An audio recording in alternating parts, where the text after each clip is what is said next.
Rump Chapter 18. In Search of Stiltskin. Getting out of the castle was a lot simpler than getting in, especially with the wedding. I was practically flooded out by the parade of people flowing through the gates, shouting and throwing handfuls of grain. They must not be too worried about famine, but I suppose if you had a queen who could turn straw into gold, you wouldn't worry much about anything. The day was sunny and warm, perfect for a wedding. Gnomes skipped and pranced among the crowds, squealing the day's wonderful news. The king has wed! The king has wed! To the girl who spins the golden threads. I followed the crowd down the hill, and who would have thought? Nothing was right where I'd left him. Chewing grass and looking bored. I guess no one thought it worth their while to take him, or he wouldn't go if they tried. I was actually a little proud of Nothing as I took hold of the rope and pulled him away. Soon the royal carriage emerged from the castle gates behind me to parade through the kingdom and display the new queen. The roads were flooded with nobles and soldiers and servants and peasants, and they all erupted with victorious shouts as the carriage came into view. There was Opal, Queen Opal, wearing a golden crown on her head and a gown embroidered with gold thread. She smiled, but looked as blank as ever. Her tongue wound around her mouth. I wondered if she was still nervous. King Barf's gold crown was bigger than his head, and he was dressed in even more gold than the first time I saw him. Gold breastplate, armbands, a gold-hilted sword and scabbard, gold tassels and buckles, and the gold embroidery all over. It was amazing they both weren't devoured by pixies. But then I saw a dozen servants surrounding them, swatting the pixies away with big paddles or spraying them with dirt. The carriage was also encased with light netting.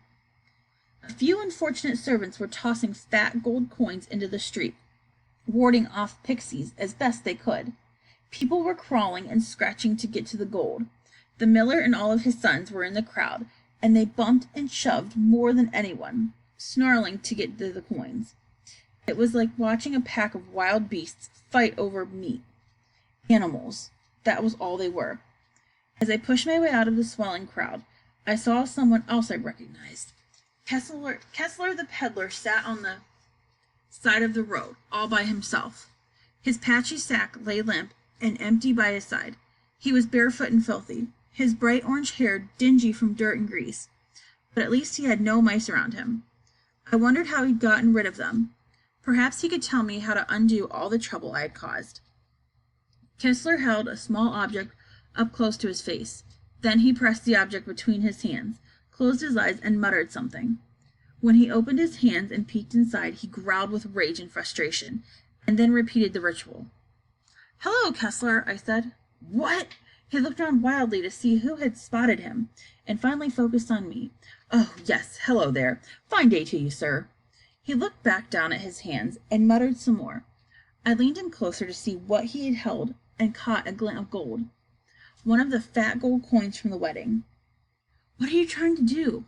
"Multiply, multiply," he said, and scratched at his head. "More gold, more." He started muttering again and rubbed the coin between his hands. "What happened to the mice? How did you make them go away?" I asked. "What mice?" "Oh, they're gone. I can make things disappear, you know. Would you like to see? But, oh, I forgot. What did I forget?" He scratched and pulled at his hair. Then he went back to his old gold coin, holding it to his face and whispering to it. I stared at him, horrified. Poor Kessler. He had been driven mad by his magic, yet he couldn't stop. Was this what had become of me?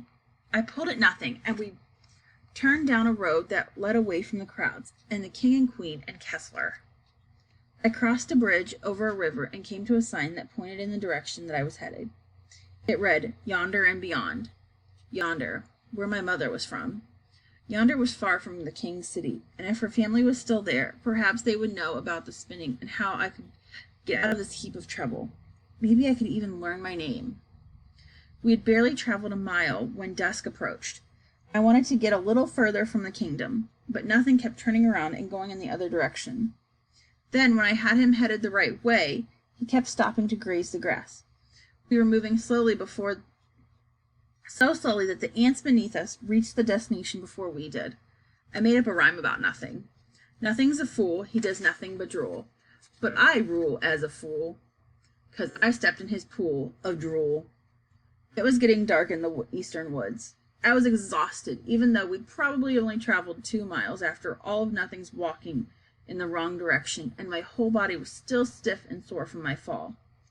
Then a gnome scurried up the road squealing, "Message for Rump! Message for Rump!" The gnome came right up to my feet. "Message for Rump! Message for Rump!" "I'm Rump!" I said, irritated. The gnome had jumped with glee, but he was breathing hard. He must have run a long time to catch up with me. Do these creatures ever lose energy? The gnome cleared his throat and got on with delivering his message, half shouting, half squealing. "Dear Rump, you idiot! What did you do? Fall out of a tower? We know Opal has been queen now, and Granny says if you keep spinning for her, it will come to no good, if it hasn't already. No more bargains. Get away from her as fast as you can hide. Opal will have to deal on her own. Your friend, Red. P.S. Granny told me to remind you to watch your step." Of course, such useful advice after I'd already fallen from a tower. The gnome bounced eagerly in front of me, hoping to carry another message. I snatched him up by the ears and held him up. "Take this message to Red. Dear Red, I fell out of the tower because Opal promised to give me her firstborn child in exchange for gold. What would you have done? I've already taken your advice to get as far away as possible. I'm traveling to yonder if I don't starve before I get there or get eaten by pixies, or trolls, or annoyed to death by gnomes. Your friend, Rump." "Now repeat," I told the gnome. Gnome repeated the message, even the part about the gnomes annoying me, with squealing excitement. It occurred to me that gnomes didn't really have brains, just some space in their heads that stored all our words and spat them back out when they reached the receiver. They could even insult themselves with glee. The gnome scurried off screeching, "Message for Red! Message for Red!" I wondered if he would stop to sleep or eat before he got there. I knew I needed to eat or find a place to sleep. I had to stop for the night, and I couldn't rely on the hope that I might find a farm or village soon. The side of the road was thick with trees and shrubs. Maybe I could find some early berries or some edible mushrooms so I could have saved Martha's bread and pie for later. Who knew how long I'd be on the road? I tugged at nothing to go into the trees, but he didn't move. "There's better grazing in there," I said. I tugged some more, but nothing didn't budge. I slapped his rear and yanked and pulled, and then he drove forward and knocked me flat on my back. The wind whooshed out of me. I stuck my tongue out at nothing and left him grazing in the road. I walked to the trees and a ways. It was early spring, so the plants were just starting to sprout and grow buds, but nothing was edible yet. I turned up leaves and dug a bit in the dirt, but I didn't find so much as a snail. I walked further, and suddenly, right before me was the most amazing sight. An apple tree. A huge apple tree, its branches bent to the earth with the weight of the apples. Ripe, juicy red apples, beckoning me to sink my teeth into them. My mouth watered. I stepped forward and reached for an apple. Snap, swip, slunk. Instantly, I was seized by my ankle and yanked upside down in the air. I yelped and wriggled, but my ankle was held fast by some kind of rope. Next moment I heard something big lumbering through the bush. We've got one! We've got one! A creature!" burst through the trees. "We've got a boy!"